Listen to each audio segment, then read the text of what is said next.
इनामदार आपल्या सर्वांचं या प्रेझेंटेशनमध्ये स्वागत करतो.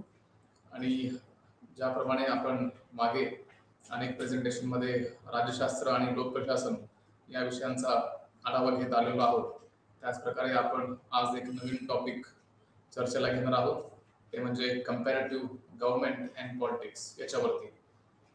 तर प्रामुख्याने जर सांगायचं झालं तर कंपॅरेटिव्ह गव्हर्नमेंट अँड पॉलिटिक्स मधला ब्लॉक 1 त्यातला जो फर्स्ट पॉइंट आहे किंवा ज्याला आपण ब्लॉक 1 असं म्हणतो, तो म्हणजे इंट्रोडक्शन. इंट्रोडक्शन मध्ये काय असणार आहे तर कंपॅरेटिव्ह गव्हर्नमेंट अँड पॉलिटिक्स याची एकंदरीत ओळख असेल. जसं आपण म्हणूया की जसं आपण परिचय करून घेतो, एक प्रकारे आपण जसं आपण परिचय करून घेतो एखाद्या विषयाचं, त्याचप्रमाणे आपण कंपॅरेटिव्ह गव्हर्नमेंट किंवा ज्याला आपण तुलनात्मक राजकारण किंवा राज्यशास्त्र असं म्हणतो, तर या विषयाबद्दल थोडीशी आपण माहिती घेणार आहोत की कशा प्रकारे हा विषय राज्यशास्त्रामध्ये इंट्रोड्यूस केला गेला आणि त्याची गरज काय आहे आणि त्याची उपयोगिता काय आहे याच्याबद्दल एकंदरीत आपण या प्रेझेंटेशन मधनं जाणून घेण्याचा प्रयत्न करणार आहोत. त्यातलं ब्लॉक 1 मधलाच चॅप्टर नंबर 1 and 2 हे आजच्या प्रेझेंटेशनचं मुख्य केंद्रबिंदू असणार आहे आणि याच्याबद्दल आपण पाहूयात. जो फर्स्ट चॅप्टर आहे किंवा जो पहिला युनिट आहे त्याचं नाव असेल तुलनात्मक विश्लेषण, त्याला आपण कंपॅरेटिव्ह अनालिसिस असं म्हणतो. त्यामध्ये आपण त्याचं स्वरूप पाहूयात, त्याची व्याप्ती आणि उपयुक्तता, याची गरज काय आहे, तर याच्यावरती आपण माहिती घेऊया. आणि त्यानंतर तुलनात्मक राजकीय विश्लेषणाच्या पद्धती. जेव्हा आपण तुलनात्मक राजकारणाबद्दल बोलतो त्यावेळेस त्याच्या कोणकोणत्या पद्धती आहेत, कशा प्रकारे या विषयाची गरज राज्यशास्त्रामध्ये पूर्ण केली जाते, किंवा त्याला म्हणू आपण की राज्यशास्त्र हा विषय एक ब्रॉड डिसिप्लिनच्या स्वरूपात आपण पाहतो की पूर्ण हा विषयच मुळात खूप ब्रॉड आहे, खूप मोठा आहे आणि त्याचा एक भाग म्हणून तुलनात्मक राजकारणाचा अभ्यास केला जातो. तर याची गरज मुळात का आहे हे पाहणं देखील तितकंच महत्वाचं आहे की ज्याला आपण म्हणूया आपण एकंदरीत ओरिजिन किंवा याची सुरुवात कुठून झालेली पाहायला मिळते. तर याची सुरुवात आपल्याला एकंदरीत म्हणूयात की 1950-60च्या दशकानंतर याला चांगला एक विषय किंवा या विषयाचा अभ्यास करण्याची गरज भासू लागली की जेव्हा पहिलं महायुद्ध आणि दुसरं महायुद्ध संपलं, त्याच्यानंतर मग राज्यशास्त्र या विषयाचं स्वरूप थोडंसं बदलत गेलं. राज्यशास्त्र हा जो विषय आहे याचा काहीसा जर म्हणू आपण की स्वरूप बदलायला सुरू झालं आणि त्याला म्हणू आपण की जेव्हा बिहेवियरल रिव्होल्यूशन झालं, एकंदरीत सांगायचं झालं तर बिहेवियरल रिव्होल्यूशन ही जी संकल्पना आहे ही त्याच काळामध्ये जवळपास आली होती. जेव्हा पहिलं महायुद्ध आणि दुसरं महायुद्ध झालं त्याच्यानंतर अनेक प्रश्न केले गेले राज्यशास्त्र या विषयावरती की हे महायुद्ध घडण्यामागील नेमकं कारण काय, किंवा हे महायुद्ध थांबवता येऊ शकलं असतं तरी सुद्धा हे का थांबलं नाही किंवा का थांबवलं गेलं नाही, याच्यावरती प्रश्नचिन्ह त्यावेळेस उभारले गेले. आणि यातल्या कोणत्याही प्रश्नाचं उत्तर मात्र त्यावेळेसच्या राज्यशास्त्राच्या अभ्यासकांच्याकडे नव्हते. याचं कारण म्हणजे जे राज्यशास्त्र अभ्यासण्याची पद्धत होती ती पद्धत मात्र खूप त्याला म्हणू आपण की वेगळ्या पद्धतीची होती किंवा पारंपरिक प्रकारची पद्धत होती. आणि ही पारंपरिक पद्धत असल्यामुळे किंवा या पारंपरिकतेमुळे या विषयाला थोडंसं वेगळं स्वरूप प्राप्त झालं होतं आणि या विषयामधून आपल्याला फारसं काही मिळत नव्हतं. ज्याला आपण अशा प्रकारे म्हणतो की एक विषय असा आहे जो फक्त पुस्तकामध्ये अभ्यासला जातो आणि एक दुसरा विषय असा असतो की जो पुस्तकामध्ये तर अभ्यासला जातोच, परंतु त्या व्यतिरिक्त त्याची समाजामध्ये त्याचं महत्व देखील तितकंच असतं, त्याची अंमलबजावणी करता येऊ शकते. तर इथे फक्त पुस्तकी ज्ञान घेऊन चालणार नव्हतं, तर त्यासोबतच ज्याला म्हणू आपण की सामाजिक जीवनामध्ये कशा प्रकारे हा विषय आणू शकतो किंवा कशा प्रकारे सामाजिक जीवनामध्ये आपण राज्यशास्त्र हा विषय अभ्यासू शकतो आणि त्याची अंमलबजावणी करू शकतो याच्यावरती चर्चा होणं गरजेचं होतं.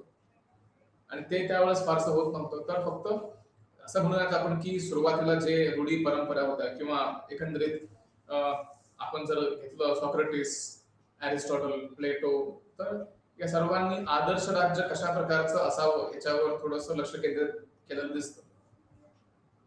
म्हणजे कोणत्याही गोष्टीवर जेव्हा चर्चा करण्याची वेळ येत असते त्यावेळेस ही एखादी गोष्ट कशी असावी याच्याबद्दल चर्चा व्हायची. परंतु जी गोष्ट सध्या अस्तित्वात आहे त्याच्यावर मात्र खूप कमी चर्चा व्हायची. आणि त्या कारणामुळेच त्याला म्हणून आपण एकंदरीत की त्यावेळेस अशी गरज भासू लागली की हे जे अभ्यास करण्याची पद्धत आहे या अभ्यास करण्याच्या पद्धतीमध्ये थोडासा बदल करण्याची आवश्यकता आहे. कारण फक्त आदर्श राज्य कसं असावं हे सांगून चालत नाही, तर आदर्श राज्य खऱ्या अर्थाने चालवता येऊ शकते की नाही. आपण जे बोलतो की कशा प्रकारे आपला एक आदर्श समाज असावा, तर तो आदर्श समाज खऱ्या अर्थाने आपण घडवू शकतो की नाही याच्यावर चर्चा होणं गरजेचं आहे. आणि त्या कारणामुळेच असं म्हणू शकतो आपण एकंदरीत की या सर्व गोष्टींमधून जे बाहेर येतं ते म्हणजे फक्त पुस्तकी ज्ञान नाही, तर पुस्तकी ज्ञान असताना देखील त्याची अंमलबजावणी करता आली पाहिजे. आणि जर ती करता आली तर मग म्हणू शकतो की त्या विषयाला काही अर्थ राहतो. तर त्याच वेळेस नेमकं ज्याला म्हणू आपण की बिहेव्हिअरल रिव्होल्यूशन जे घडलं, ज्याला आपण वर्तनात्मक किंवा वर्तनवादी क्रांती असं देखील म्हणतो, वर्तनवादी क्रांती. त्याचा मूळ उद्देश काय होता की जी पारंपरिक पद्धत होती राज्यशास्त्र हा विषय अभ्यास करण्याची, तर त्या पारंपरिक पद्धतीपासून थोडंसं पुढे जाणं गरजेचं होतं. आणि पुढे जाऊन मग एकंदरीत आपण असं म्हणू शकतो की आता हा विषय बदलण्याची गरज आहे किंवा या विषयाचा अभ्यास करण्याचं जे स्वरूप असतं किंवा ज्याला म्हणून आपण एक प्रकारचं रोड मॅप जे असतं, तर ते बदलण्याची गरज त्यावेळेस त्यांना भासू लागली. आणि म्हणून मग आज जे आपण तुलनात्मक राजकारण हा विषय पाहतो त्याचंच हे फलित आहे एक प्रकारचं की जिथे बिहेव्हिअरल रिव्होल्यूशन मध्ये म्हणजेच एकंदरीत वर्तनवादी सिद्धांतामध्ये असं समोर आलं की फक्त सरकारचा अभ्यास करून चालणार नाही किंवा फक्त राज्याचा अभ्यास करून चालणार नाही, तर राज्यामध्ये राहणारे जे लोक आहेत त्यांचा अभ्यास देखील होणं गरजेचं आहे. कारण शेवटी जे लोक समाजामध्ये राहतात तेच लोक अनेक ठिकाणी आपली भूमिका बजावत असतात आणि त्यातलंच एक क्षेत्र असतं ते म्हणजे राजकारण. तर राजकारणामध्ये जे लोक आपली भूमिका बजावत असतात, कोणी अनेक ज्याला आपण कोणी नोकरशाहीमध्ये असेल, कोणी सरकारमध्ये असेल, कोणी विरोधी पक्षामध्ये असेल किंवा अजून कोणत्या घटकामध्ये असतील, तर हे जे लोक सरकारमध्ये असतात यांचा जो स्वभाव असतो तो स्वभाव मात्र सरकारच्या निर्णयावरती परिणाम करत असतो. आणि त्यामुळे या लोकांचा स्वभाव जाणून घेणं गरजेचं आहे. जोपर्यंत आपण समाजाला समजून घेत नाही तोपर्यंत आपण राज्यशास्त्र व्यवस्थित समजून घेऊ शकत नाही. कारण समाजाशिवाय राजकारण करता येत नाही आणि राजकारणाशिवाय समाज असूच शकत नाही. तर या दोन्ही गोष्टी एकमेकांवरती अवलंबून आहेत. जिथे जिथे समाज येतो तिकडे राजकारण येतं, जिथे राजकारण येतं तिथे समाज देखील येतो. त्यामुळे हे दोन्ही गोष्टी परस्पर अवलंबी आहेत, एकमेकांच्या वरती अवलंबून आहेत. आणि म्हणूनच जर राज्यशास्त्र हा विषय योग्य पद्धतीने समजून घ्यायचा असेल, योग्य पद्धतीने हाताळायचं असेल, तर त्यासाठी समाजाचा अभ्यास करणं अनिवार्य आहे.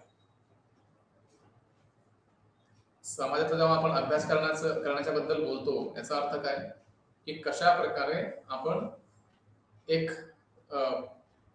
जो समाज आहे त्या समाजाचा आपण जो बिहेवियर आहे किंवा वर्तन आहे ते समजणं इथे आवश्यक ठरतं. आणि त्या बिहेवियर वरनं त्या वर्तनावरून आपण खऱ्या अर्थाने समाजाचा योग्य तो अभ्यास करू शकतो. आणि म्हणून मग गरज इथे अशी दिसते की एकंदरीत जोपर्यंत आपण वर्तन समजून घेत नाही तोपर्यंत राजकारण किंवा राज्यशास्त्र हा विषय व्यवस्थितपणे समजून घेता येत नाही. आणि म्हणूनच मग इथे एकंदरीत हे जे बाकीचे विषय आहेत जसं की समाजशास्त्र असेल, अर्थशास्त्र असेल किंवा मग भूगोल असेल, या सर्वांचा अभ्यास आपण राज्यशास्त्रामध्ये करायला सुरुवात केली. याचं कारण म्हणजे काय, हे सर्व विषय एकमेकांशी संलग्नित आहेत. एका घटकाचा दुसऱ्या घटकावरती परिणाम होत असतो. जसं फॉर एक्झाम्पल जर घ्यायचं म्हटलं उदाहरण स्वरूपामध्ये, तर अर्थशास्त्र हा विषय काय करतो, तर कोणतीही घटना आपण जेव्हा करतो किंवा कोणतंही कार्य जेव्हा आपण करतो त्यामध्ये अर्थशास्त्राचा उल्लेख हमखास येतो. याचं कारण म्हणजे असं की कोणतीही जर क्रिया करायची असेल, कोणतंही जर कार्य करायचं असेल, तर त्यासाठी जी आवश्यक बाब लागते, गोष्ट लागते, ती म्हणजे ज्याला आपण पैसे एकंदरीत किंवा अर्थ एक अर्थाने म्हणू शकतो आपण, की जिथे पैशांची गरज पडते.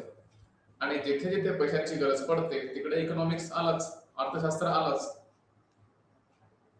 एखादं त्याला म्हणू आपण की निवडणूक जरी घ्यायची म्हटली तर त्यासाठी अनेक कोटी रुपये खर्च करावे लागतात. आणि हे कोटींनी रुपये खर्च करून नंतर मग आपण एक निवडणूक पूर्ण करू शकतो. तर इथे एकंदरीत अर्थशास्त्र आलंच. जिथे अर्थशास्त्र येतं तिथे राज्यशास्त्र पण येतो, तिथे समाजशास्त्र पण येतो. म्हणजेच काय, तर हे सर्व विषय एकमेकांच्या वरती अवलंबून आहेत. आणि म्हणून इथे समाजाचा अभ्यास करणं गरजेचं आहे. आणि आपण जेव्हा समाजाबद्दल बोलतो त्यावेळेस फक्त एक विषय नसतो, समाजामध्ये अनेक विषय असतात. जसं आता आपण पाहिलं त्यामध्ये भूगोल असतो, भूगोल समजून घेणं गरजेचं आहे, किंवा अर्थशास्त्र समजून घेणं गरजेचं आहे, समाजशास्त्र समजून घेणं गरजेचं आहे. तर हे जे समाजाचे अनेक स्वरूप आहेत किंवा अनेक अंग आहेत यांचा अभ्यास करणं क्रमप्राप्त ठरतं. आणि त्यामुळेच मग आपण तुलनात्मक राजकारण किंवा तुलनात्मक राज्यशास्त्र हा जो विषय आहे, हा विषयच मुळात या कारणासाठी आला की जेणेकरून आपण फक्त सरकारचा किंवा सरकारी संस्थांचा अभ्यास न करता केवळ तेवढ्यावरती न थांबता एक पाऊल पुढे जावं आणि जेणेकरून आपण खऱ्या अर्थाने तुलना करून जे अनेक प्रणाली असतात किंवा अनेक सिस्टम असतात यांची तुलना करून आपण खऱ्या अर्थाने राज्यशास्त्र या विषयाचा अभ्यास करू शकतो. तर तुलनात्मक राजकारण हा जो विषय आहे याच्यामध्ये प्रामुख्याने काय घडतं, तर इथे तुलना केली जाते. आपण हे पाहूयात की कशा प्रकारे तुलना केली जाते आणि त्याचं विश्लेषण कशा प्रकारे केलं जातं. तर सर्वप्रथम आपण त्याकडेच पाहणार आहोत की तुलना जेव्हा आपण करतो त्यावेळेस नेमकं काय होतं. तर हा जो विषय आहे तुलनात्मक राजकारण हा एक राज्यशास्त्राचा भाग आहे. जर म्हणतो आपण राज्यशास्त्र हा जर मोठा विषय असेल तर तुलनात्मक राजकारण त्यातला एक छोटासा भाग आहे. ज्याला म्हणतो आपण की विद्याशाखा आणि उपविद्याशाखा. तर हा जो विषय आहे राज्यशास्त्र याला आपण विद्याशाखा म्हणूयात आणि तुलनात्मक विश्लेषण किंवा तुलनात्मक राजकारण हा जो विषय आहे याला आपण उपविद्याशाखा असं म्हणू शकतो. आणि याचं काम काय असतं नेमकं या विषयाचं, तर देशांतर्गत आणि देशांमधील राजकारणाचा शोध घेण्यासाठी तुलनात्मक पद्धतींचा उपयोग केला जातो. म्हणजेच काय, एका बाजूला एक यंत्रणा आहे, दुसऱ्या बाजूला दुसरी यंत्रणा आहे, किंवा त्याला आपण सिस्टम असं म्हणूयात. सोप्या भाषेमध्ये दोन सिस्टम्स आहेत. एका बाजूला असं म्हणूयात की आपण भारताचं सिस्टम आहे, दुसऱ्या बाजूला अमेरिकेचं, रशियाचं किंवा अजून चायनाचं कोणत्याही देशामधला एक सिस्टम आहे. तर या दोन्ही देशांची तुलना करणं, ओके, या दोन्ही देशांची तुलना केल्यानंतर त्यातून चांगला किंवा बेस्ट मॉडेल काय आहे हे आपण शोधू शकतो. मुळात या विषयाचा जर म्हणतो आपण की केंद्रबिंदू जो आहे तो केंद्रबिंदू हा असतो की जेव्हा आपण दोन गोष्टींची तुलना करतो त्यामधून आपण एक चांगली गोष्ट पुढे आणू शकतो. असं असू शकतं की एका गोष्टीमध्ये खूप चांगले गुण आहेत आणि काही वाईट गुण आहेत, दुसऱ्या गोष्टीमध्ये देखील काही चांगले गुण असतात, काही वाईट गुण असतात. तर ह्या दोघांना आपण जेव्हा कम्पेअर करतो, या दोघांची जेव्हा आपण तुलना करतो त्यावेळेस मग आपल्याला खऱ्या अर्थाने कळतं की इथे जेव्हा आपण तुलना करतो त्यावेळेस काय घडतं. तर या दोन्ही विषयांमधून जो चांगला सिस्टम आहे किंवा जी जी चांगली सिस्टम आहे ती सिस्टम इथे आपण आत्मसात करतो आणि जी सिस्टम आपल्या देशासाठी योग्य नाही त्याला आपण बाजूला ठेवतो. जसं सांगायचं झालं तर भारतामध्ये आपण संसदीय लोकशाही प्रणाली जी आहे ती स्वीकारलेली आहे आणि याच्यामध्ये अजून एक मुद्दा असा की जेव्हा आपण ही स्वीकारली त्यावेळेस आपल्या समोर अनेक पर्याय देखील उपलब्ध होते. ते म्हणजे कोणते, जसं की प्रेसिडेन्शियल सिस्टम, ज्याला आपण अध्यक्षीय व्यवस्था असं म्हणतो. तर या प्रेसिडेन्शियल सिस्टम मध्ये काय होतं, तर इथे जो राष्ट्रपती असतो त्याला महत्व असतं, जो राष्ट्राध्यक्ष असतो त्याला महत्व असतं आणि हा राष्ट्रपती ज्याला म्हणू आपण की समाजामधून निवडून येतो.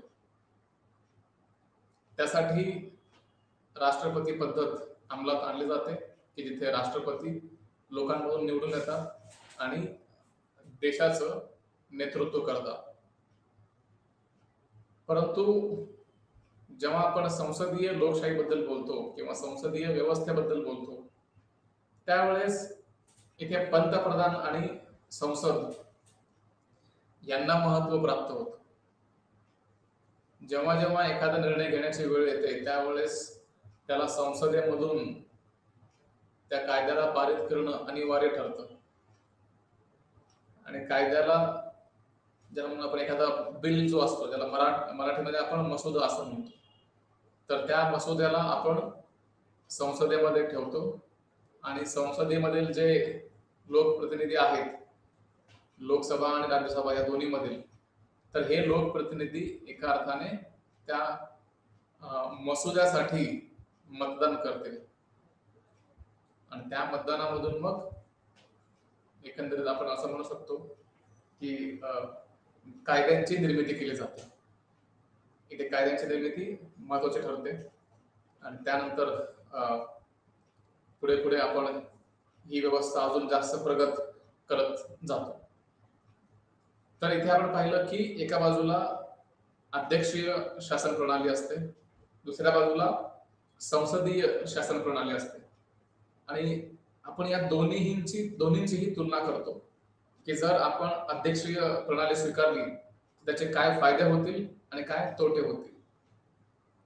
त्याच प्रकारे जर आपण संसदीय शासन प्रणाली स्वीकारली तर त्याचे काय फायदे आहेत त्याचे काय तोटे आहेत.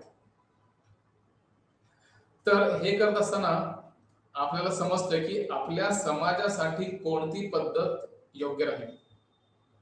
जसं की अमेरिकेमध्ये सध्या राष्ट्रपती पद्धत आहे किंवा ज्याला म्हणतो आपण अध्यक्षीय पद्धत आहे, प्रेसिडेन्शियल फॉर्म ऑफ डेमोक्रेसी आहे, कारण ती त्यांच्यासाठी हितकारक आहे.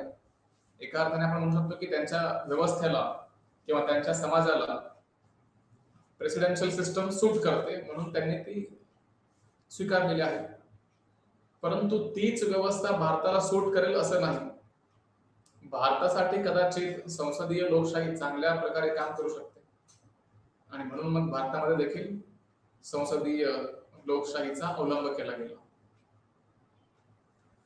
तर इथे आपल्याला काय पाहायला मिळतं की जेव्हा आपण दोन गोष्टींची तुलना करतो त्या दोन्ही गोष्टींमधून हे समोर येतं किंवा हे दिसतं की कशा प्रकारे आपण या दोन घटकांचा पद्धतशीर अभ्यास करून इथे आपण एक चांगली पद्धत पुढे आणतो आणि त्याला आपण स्वीकारतो.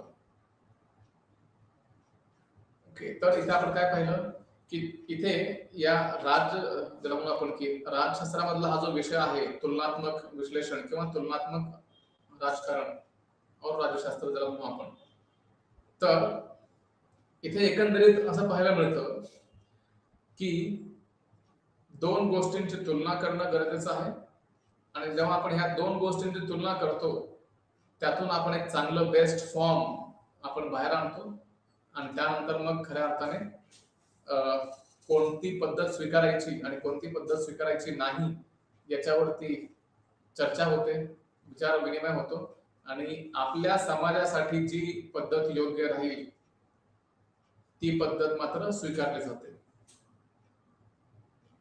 म्हणजेच काय, जगातील विविध राजकीय व्यवस्थांचा पद्धतशीर अभ्यास म्हणजेच तुलनात्मक राज्यशास्त्र. तर इथे काय झालं, दोन व्यवस्था आपण अभ्यासतोय आणि त्या दोन व्यवस्थेचा अभ्यास करत असताना आपल्याला अनेक गोष्टींचा आढावा घ्यावा लागतो आणि ज्याला आपण खऱ्या अर्थाने म्हणू की जे आपण आदर्श राज्याबद्दल बोलतो किंवा फक्त थेरॉटिकल गोष्टींबद्दल बोलतो, तर थेरॉटिकल गोष्टींबद्दल न बोलता इथे खऱ्या अर्थाने कशा प्रकारे आपण चालू किंवा एक प्रकारे म्हणू आपण की आधुनिक जगामध्ये आपण एक चांगली यंत्रणा कशा प्रकारे आणू शकतो याच्यावर जास्त भर इथे आपल्याला पाहायला मिळतो. तर इथपर्यंत आपण हे पाहिलं की दोन गोष्टींची तुलना केली जाते आणि त्यामधून चांगली जी व्यवस्था असेल त्याला पुढे आणण्याचा प्रयत्न केला जातो. आणि याचं जर ज्याला म्हणू आपण की उत्क्रांतीबद्दल जर सांगायचं झालं तर किंवा विकासाबद्दल हा जो विषय आहे तुलनात्मक विश्लेषण, तर याचा जर आपण अभ्यास करायचं म्हटलं की केव्हापासून याची सुरुवात झाली, तर जवळपास 1960च्या दशकानंतर याचा आपल्याला अभ्यास पाहायला मिळतो किंवा एकंदरीत हा विषय मुख्य प्रवाहामध्ये आलेला आपल्याला पाहायला मिळतो. जसं आपण मागे सुरुवातीला चर्चा केली की 1960च्या अगोदर ज्या घटना घडल्या त्याचं उत्तर मात्र राज्यशास्त्राकडे नव्हतं किंवा राज्यशास्त्राचे जे अभ्यासक होते त्यांच्याकडे मात्र याची उत्तरं नव्हती आणि त्यामुळे मग असं पाहायला मिळतं की जी सुरुवातीची व्यवस्था होती, जी सुरुवातीची जी पद्धत होती त्याला मात्र इथे थोडस साईडला केलं गेलं आणि जे नवीन पद्धत होती त्याला आपण अंमलात आणली की जेणेकरून जे जास्त समाज केंद्रित असेल, जे जास्तीत जास्त लोक उपयोगी असेल अशा प्रकारची व्यवस्था आपण इथे आणतो. तर इथे जसं आपण आता पाहिलं की वर्तनवादी क्रांती जी आहे ती इथे महत्वाची भूमिका बजावताना दिसते. ही वर्तनवादी क्रांतीच होती की ज्याने तुलनात्मक विश्लेषण या विषयाला एक प्रकारे जन्म दिला होता. जेव्हा हे ठरलं की जुनी पद्धत किंवा जी पारंपरिक पद्धत होती त्याच्यापासून थोडस पुढे जाऊन नवीन पद्धतींचा अभ्यास करायचा किंवा अवलंब करायचा आहे, तर त्यावेळेस तुलनात्मक विश्लेषण हा विषय देखील पुढे येतो. त्यासोबतच पॉलिटिकल सोशियोलॉजी ज्याला म्हणतो आपण, राजकीय समाजशास्त्र हा जो विषय आहे हा विषय देखील राज्यशास्त्रामध्येच अभ्यासला जाऊ लागला आणि जे गरज आपण पाहिली, कारण समाजामध्ये जो वर्ग असतो, जो घटक असतो, तो घटक इथे प्रामुख्याने कार्य करत असतो आणि याचा हे जे आपण कंपॅरिझन करतो किंवा आपण जी ही एकमेकांची तुलना करतो, ही तुलना करण्यामागील एक कारण म्हणजे असं की इथे आपली जी व्यवस्था आहे ती व्यवस्था इतरांपेक्षा कशी जास्त चांगली आहे याच्यावर जास्त लक्ष केंद्रित केलं जातं. आणि जर आपली व्यवस्था ही इतरांच्या पेक्षा जास्त चांगली आहे हे सिद्ध करून सांगायचं असेल तर त्यावेळेस तुलना करणं क्रमप्राप्त ठरतं.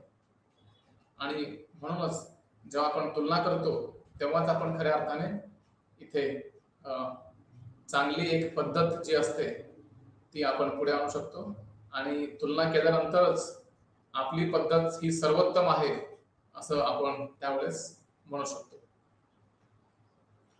तर एकंदरीत इथं काय पाहायला मिळतं की जेव्हा अं, एक प्रकारचं कोल्ड वॉर ज्याला म्हणतो आपण, शीत युद्ध जेव्हा जगामध्ये सुरू होतं, जेव्हा हे दोन देश सोव्हिएत युनियन आणि अमेरिका,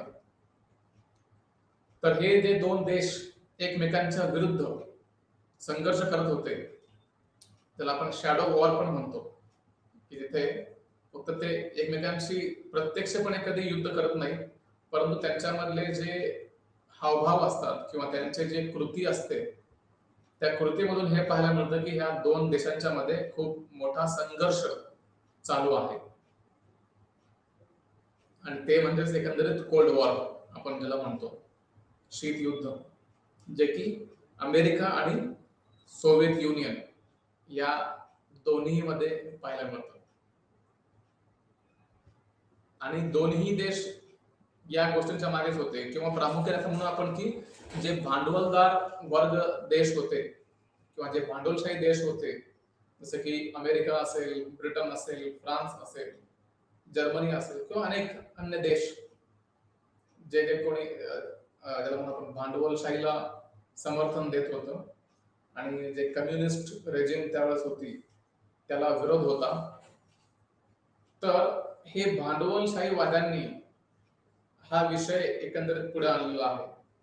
ते या कारणासाठी की त्यांना हे सिद्ध करायचं होतं की कशा प्रकारे जे भांडवलदार वर्ग आहे किंवा जी भांडवलशाही आहे ती कशा प्रकारे जास्तीत जास्त चांगली आहे, हे जर पटवून द्यायचं असेल, समजावून सांगायचं असेल, तर त्यासाठी अध्यक्षीय किंवा ज्याला मग आपण कोणतीही एक प्रकारे जी व्यवस्था त्यावेळेस समाजामध्ये रुजलेली होती, ते म्हणजे एका बाजूला कम्युनिस्ट रेजिम होती, दुसऱ्या बाजूला कॅपिटलिस्ट मॉडेल त्यांच्या समोर होतं.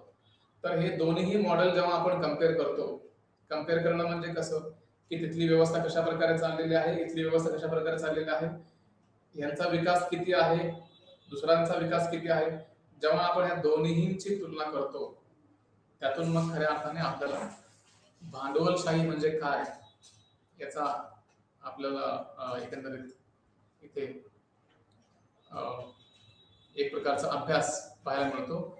आणि त्यामधून मग हे समजतं की कोणती व्यवस्था चांगली आहे आणि कोणती व्यवस्था थोडीशी कमी चांगली आहे.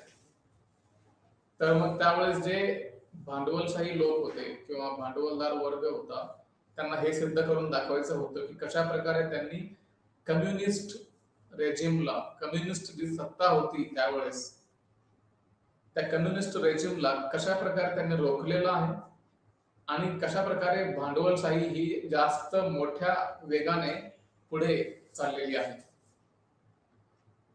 आणि म्हणून त्यावेळेस मग कम्युनिस्ट विरुद्ध भांडवलदार वर्ग किंवा भांडवलशाही असं म्हणू शकतो आपण, हे त्यावेळेस आपल्याला पाहायला मिळालं. त्यानंतर मग प्रेसिडेन्शियल फॉर्म ऑफ गव्हर्नमेंट चांगली आहे की संसदीय प्रणाली चांगली आहे, याच्यामध्ये देखील चर्चा आपल्याला पाहायला मिळते. आणि यामधून पण तेच पाहू शकतो की आपण दोन्हीपैकी कोणता मॉडेल चांगला आहे.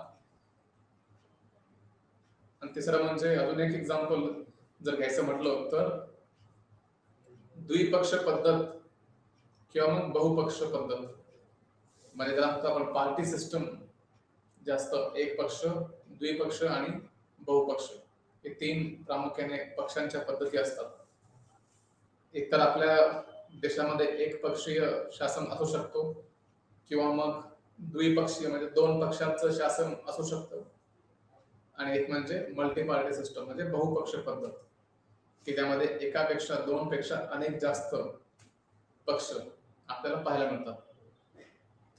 तर इथे देखील काय दिसतं की यांच्यामध्ये सुद्धा कंपॅरिझन होतो, यांच्यामध्ये देखील एक प्रकारचा ज्याला म्हणू आपण कोण चांगलं आहे आणि कोण वाईट आहे, कोण किती जास्त पुढे आहे आणि कोण किती मागे आहे, याचा देखील अभ्यास इथे केला जातो. आणि यामधून मग हे सिद्ध होतं की आपल्या समाजासाठी कोणती व्यवस्था अधिक उपयोगी आहे, अधिक चांगली आहे, याच्यावरती हा पूर्ण अभ्यास आहे किंवा डिस्कशन आहे. आणि इथे आता जर आपण हा विषय आता पाहतो, पण अशा प्रकारचा अभ्यास अरिस्टॉटलने देखील केला होता. आणि ते कशा प्रकारे, तर जेव्हा अरिस्टॉटल राज्यशास्त्र विषयाचा अभ्यास करत होता किंवा लिखाण करत होता, त्यावेळेस अरिस्टॉटलने जवळपास 158 संविधानांची तुलना केलेली होती. म्हणजे त्यावेळेस जे प्रचलित संविधान होते, म्हणजे एक प्रकारे म्हणू आपण की जे अनेक देश त्यावेळेस अस्तित्वात होते, त्या सर्व देशांचा सिस्टमॅटिक किंवा व्यवस्थित अभ्यास अरिस्टॉटलने केलेला आहे. आणि त्यामधून त्यांनी एक सार काढला की कोणती पद्धत चांगली असते आणि कोणती पद्धत वाईट असते. मग त्यांनी 2-3 शासन प्रणाली काढल्या. एका बाजूला 3 चांगली शासन प्रणाली, दुसऱ्या बाजूला 3 वाईट शासन प्रणाली. तर हे टोटल 6 आपण म्हणू शकतो. 6 शासन पद्धतींचा किंवा प्रणालींचा उल्लेख अरिस्टॉटलने इथे केल्याचं आपल्याला पाहायला मिळतं. तर एकंदरीत आपण पाहिलं की कशा प्रकारे ही पूर्ण व्यवस्था चालते आणि तुलनात्मक विश्लेषण म्हणजे नेमकं काय असतं. आता ते करत असताना तुलनात्मक राजकारण आणि तुलनात्मक शासन या दोन्ही मधला अभ्यास देखील समजणं गरजेचं आहे. कंपॅरेटिव्ह पॉलिटिक्स आणि कंपॅरेटिव्ह गव्हर्नमेंट ह्या 2 गोष्टी आहेत. तर जेव्हा आपण तुलनात्मक शासनाबद्दल बोलतो, तर हे सरकार आणि औपचारिक संस्थांच्या बद्दलचा हा अभ्यास असतो.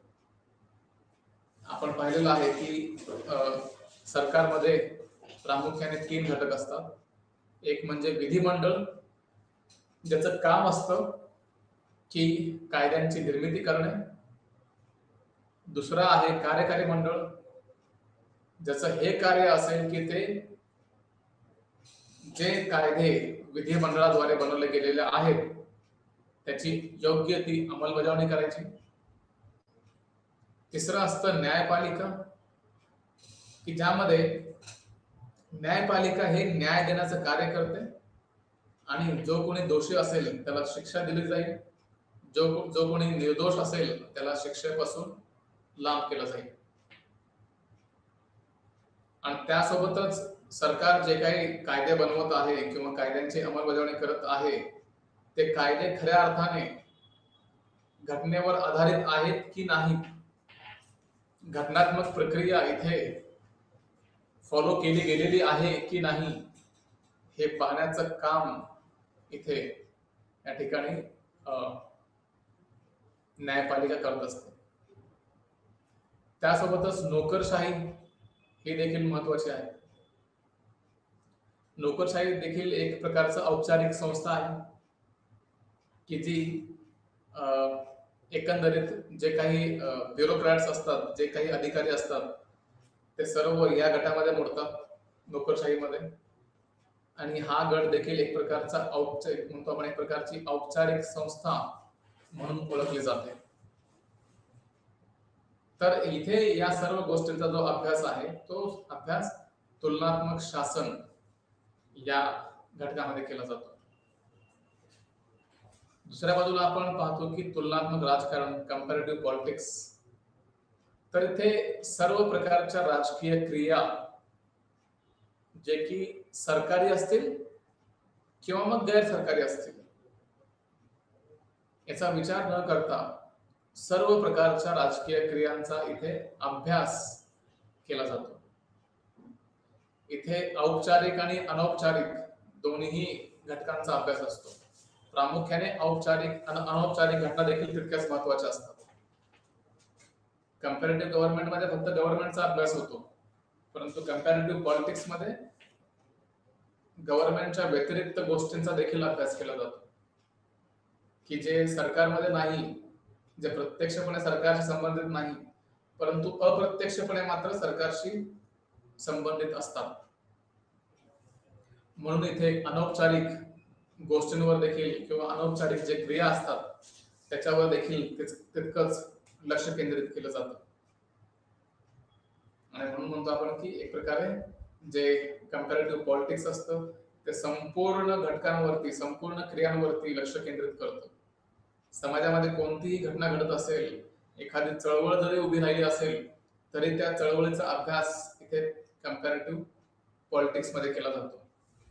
एखादं आंदोलन होत असेल तर त्या आंदोलनाचा देखील अभ्यास इथे केला जातो. आणि हे जे तुलनात्मक शासन असतं, तर या तुलनात्मक शासनामध्ये केवळ शासन आणि त्यांचे जे विधिमंडळ असतो किंवा कार्यकारी मंडळ आहे, न्यायपालिका आहे, नोकरशाही आहे, फक्त इतक्याच घटकांचा, म्हणजे जे औपचारिक आहेत आणि ज्या सरकारी गोष्टी आहेत, ज्या सरकारशी निगडीत आहेत, फक्त याच गोष्टींचा अभ्यास इथे केला जातो. तर इथे आपण पाहिलं की तुलनात्मक राजकारण आणि तुलनात्मक शासन या दोन्हीमध्ये काय अंतर आहे. आता आपण पुढे पाहूयात की तुलनात्मक राजकारणाचे स्वरूप काय आहे, कशा प्रकारे तुलनात्मक राजकारण हा विषय चालतो. तर इथे वर्णनात्मक विश्लेषणाऐवजी शासकीय कार्यांचे विश्लेषणात्मक संशोधन आणि प्रायोगिक अभ्यास केला जातो. म्हणजे काही प्रकारचं एम्पेरिकल स्टडी ज्याला म्हणू आपण, की जिथे फक्त वर्णन न करता एखाद्या गोष्टीचं विश्लेषण करणं गरजेचं आहे, प्रायोगिक अभ्यास गरजेचा आहे. की जिथे समजा एखादी गोष्ट समाजामध्ये आणायची असेल, तर त्यासाठी महत्वाची गोष्ट काय असते, तर इम्पेरिकल स्टडी करणं. इम्पेरिकल स्टडीचा अर्थ काय, की अनुभवावर आधारित जर एखादी गोष्ट सरकारमध्ये सामील करायची असेल तर त्याचा अभ्यास करणं गरजेचं आहे, त्याची चाचणी करणं गरजेचं आहे, त्याची टेस्ट होणं गरजेचं आहे. जेव्हा त्याची टेस्ट केली जाते त्यावेळेस मग खऱ्या अर्थाने कळतं की याच्यामध्ये किती क्षमता आहे किंवा नाही.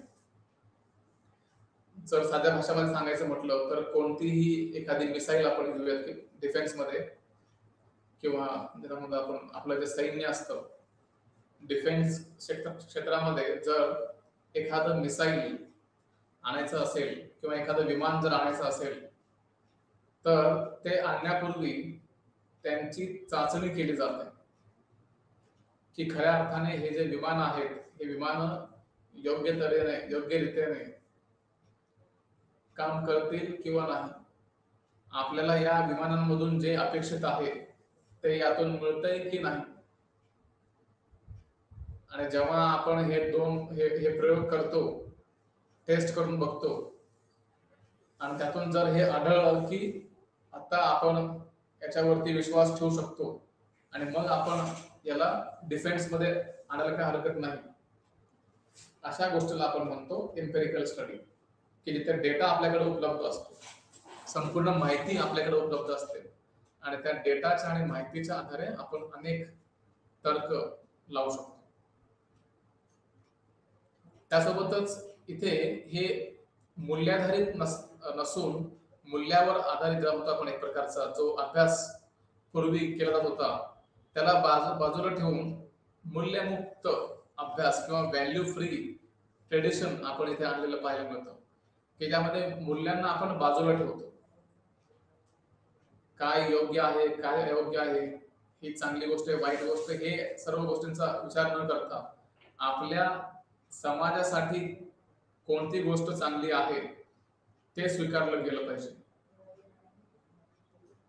तर एका अर्थाने आपण म्हणूयात की इथे मूल्यांना बाजूला ठेवलं जातं, परंतु जे एक प्रॅक्टिकल अप्रोच असतो त्या प्रॅक्टिकल अप्रोचला महत्व दिलं जातं. तर जे काही व्यक्ती असतात, गट असतात, संरचना असतात, प्रणाली असतात, यांचा वास्तविक वर्तनाचा इथे अभ्यास केला जातो. जे लोक आहेत किंवा ग्रुप ज्याला म्हणतो आपण, गट आहे, संरचना आहे, प्रणाली असतात, वेगवेगळ्या सिस्टम्स. प्रणाली म्हणजे आपण सिस्टम ज्याला म्हणतो आपण, जसं आपण उदाहरणासाठी पाहिलं की प्रेसिडेन्शियल फॉर्म ऑफ गव्हर्नमेंट चांगली आहे का पार्लमेंटरी फॉर्म ऑफ गव्हर्नमेंट चांगला आहे. तर हे सिस्टमचा भाग आहे. आपण की कोणती सिस्टम, कोणती प्रणाली चांगली आहे, कोणती प्रणाली कमी चांगली आहे, याचा इथे अभ्यास केला जातो. त्यासोबतच इथे विकसित आणि विकसनशील अशा दोन्ही समाजांचा अभ्यास केला जातो. बऱ्याचदा आपण पाहतो की विकसित देश हे तुलनेने खूप जास्त पुढे गेलेले असतात आणि अविकसित किंवा एकंदरीत विकसनशील देश जे असतात हे तुलनेने खूप मागे असतात. तर या दोन्हींची देखील तुलना होणं गरजेचं आहे. दोन्ही जे समाज असतात त्या दोन्ही समाजांचा अभ्यास होणं गरजेचं आहे. त्यामुळे इथे एका अर्थाने विकसित देशांमध्ये तुलना केली जाते आणि विकसित देशांची विकसनशील देश यांच्याशी देखील तुलना केली जाते. आणि त्यामध्येच तुलना करत असताना क्षैतिज आणि अनुलंब, ज्याला आपण हॉरिझॉन्टल किंवा व्हर्टिकल कंपॅरिझन असं म्हणतो. जेव्हा आपण हॉरिझॉन्टल म्हणतो याचा अर्थ सर्व जे सिस्टम्स आहेत ते एकाच पातळीवरती आपल्याला पाहायला मिळतात.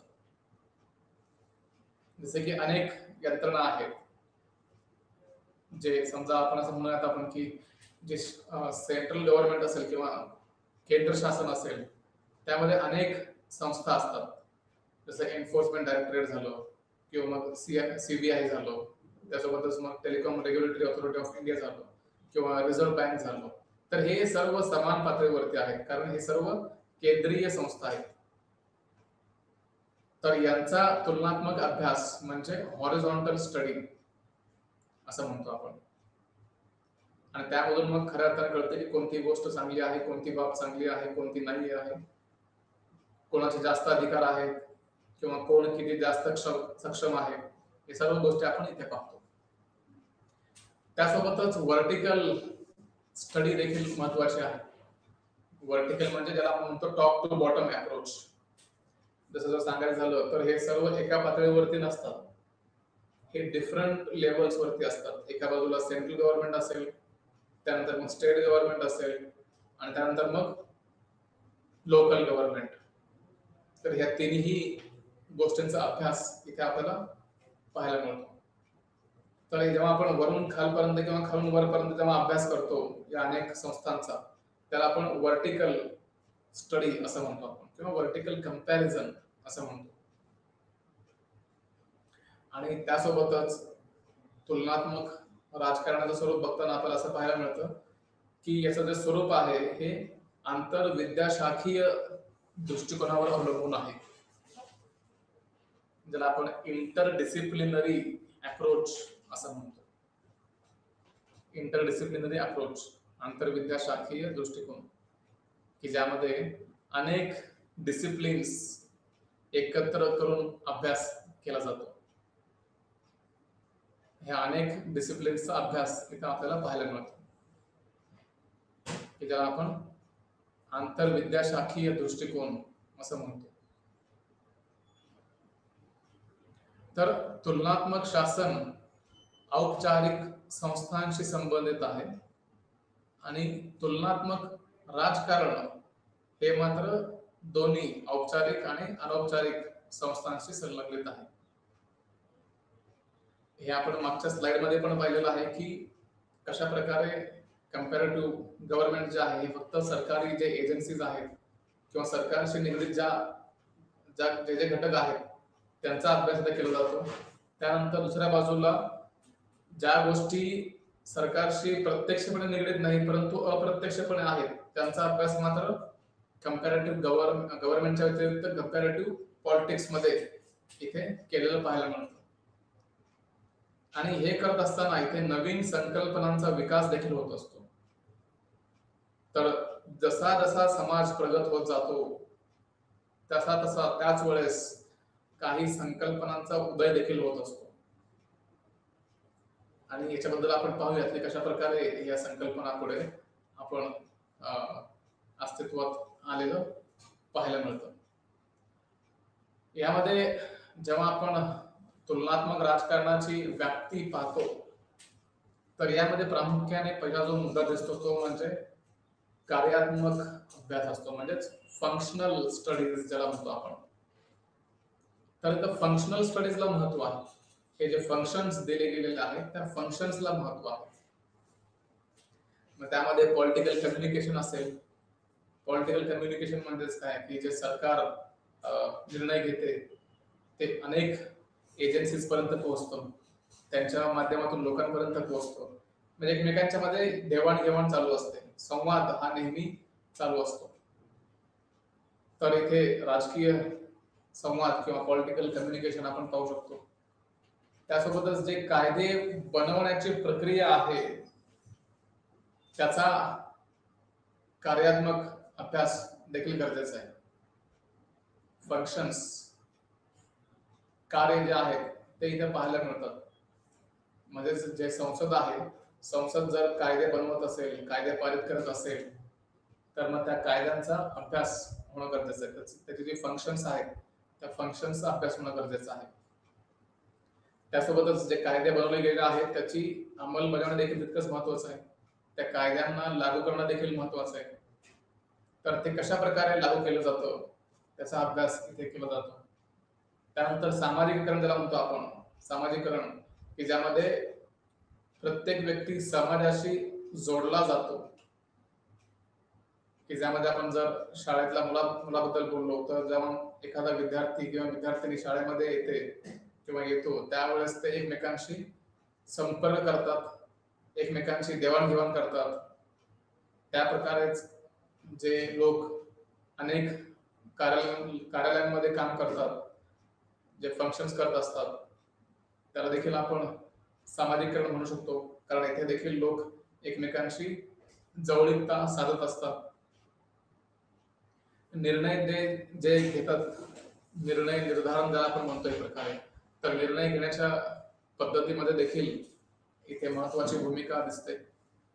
धोरण तयार करणे हे देखील महत्वाचं आहे, पॉलिसी फॉर्मेशन.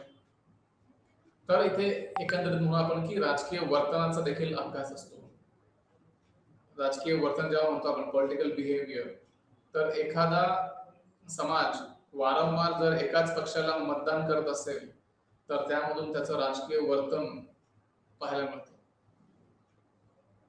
त्यामध्ये राजकारणाची प्रक्रिया आणि मतदानाचं वर्तन हे पाहायला मिळतं. राजकीय सहभाग किती आहे, म्हणजे जे राजकीय लोक आहेत किंवा जे लोक समाजामध्ये एकंदरीत राहतात, तर हे सर्व लोक कशा प्रकारे राजकारणामध्ये सहभाग घेऊ शकतात याच्यावरती इथे आपण पाहू शकतो. त्यानंतर नेतृत्व जे असतं, लीडरशिप, त्याचा देखील अभ्यास गरजेचा आहे. त्यानंतर राजकीय भरती असते आणि एलिट क्लासचं जे वर्तन असतं ते देखील इथे महत्वाचं ठरतं. तर इथे समानता आणि फरकांचा अभ्यास एकंदरीत केला जातो. म्हणजे कोणत्याही घटकांमध्ये किंवा कोणत्याही गोष्टीमध्ये कोणकोणत्या समानता आहेत आणि कोणकोणते फरक आहेत यांचा अभ्यास होणं गरजेचं आहे. So this is all about आपण की एका बाजूला इक्वालिटी असते किंवा समानता कोणकोणत्या आहेत ते पाहतो, दुसऱ्या बाजूला कोणकोणते फरक आहेत ते देखील आपण पाहतो. आणि इथे पद्धतशीर स्पष्टीकरण असतं आणि त्यानंतर मग एकंदरीत आपण म्हणूयात की सिद्धांतांची निर्मिती केली जाते, ज्याला आपण थेअरी असं म्हणतो. तर जेव्हा आपण अनेक गोष्टी मांडतो त्यामधून एक सिद्धांत तयार होत असतो, थेअरी निर्माण होत असते आणि या थेअरीमधून आपण अनेक गोष्टी पुढे शिकत जातो. जसं आपण एलिट क्लास बद्दल बोलतो तर त्याची पण एक थेअरी आहे, त्याचा पण एक अभ्यास आहे. ज्याला आपण लेबर क्लास म्हणतो त्यांचा एक वेगळा आपण की अभ्यास असतो. तर एकंदरीत असं म्हणूयात आपण की तुलनात्मक राजकारणामध्ये काय होतं, तर संपूर्ण राजकीय व्यवस्थेचा इथे अभ्यास केला जातो. फक्त सरकारच नव्हे तर सरकारवरती प्रभाव टाकणारे जे काही अनेक घटक आहेत त्या सर्वांचा अभ्यास इथे राजकीय व्यवस्थेमध्ये होत असताना आपल्याला पाहायला मिळतो. आता आपण पाहूयात की नेमके कोणकोणत्या पद्धती आहेत की ज्या आपण एकंदरीत तुलनात्मक शासनामध्ये किंवा तुलनात्मक राजकारणामध्ये आपण पाहतो. त्यातलं पहिलं जे आहे ते म्हणजे सामाजिक आणि वैज्ञानिक संशोधन. म्हणजेच काय की कोणतीही गोष्ट करत असताना इथे वैज्ञानिक भूमिका असणं गरजेचं आहे. इथे काय होतं नेमकं की आपण जेव्हा एखादा अभ्यास करतो त्यावेळेस त्याचा पूर्ण वैज्ञानिक अभ्यास असतो, सायंटिफिक स्टडी ज्याला म्हणतो आपण. तर ती सायंटिफिक स्टडी इथे होत असते. तर इथे एकंदरीत जे समाजशास्त्र आहे ते समाजशास्त्र तर असं देखील मत मांडतात की संशोधन हे शास्त्रोक्त पद्धतीने आयोजित केले पाहिजे.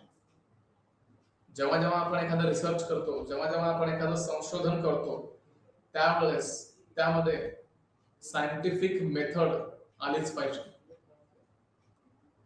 आणि सायंटिफिक मेथड असेल तरच आपण खऱ्या अर्थाने तो रिसर्च पूर्ण करू शकतो किंवा एक चांगला रिसर्च आपण मांडू शकतो. जर आपण भावनेच्या आधारावरती रिसर्च करत असू तर मग त्याला आपण खऱ्या अर्थाने एक चांगला रिसर्च म्हणू शकत नाही. तर इथे शास्त्रावर आधारित रिसर्च करणं गरजेचं आहे. तर इथे ही जी तुलनात्मक पद्धत असते ही एक best form of scientific research असं म्हणू शकतो आपण. म्हणजे फक्त थेरॉटिकल अभ्यास न करता त्यामध्ये वैज्ञानिक बाजू कशा प्रकारे मांडता येते याच्यावर लक्ष देणं गरजेचं आहे. आणि ती कशा प्रकारे केली जाते तर दोन गोष्टींची तुलना करून. जेव्हा एक गोष्ट असते त्याची तुलना आपण दुसऱ्या गोष्टीशी करतो तर साहजिक आहे की याच्यामध्ये आपल्याला वैज्ञानिक दृष्टिकोन पाहायला मिळतो.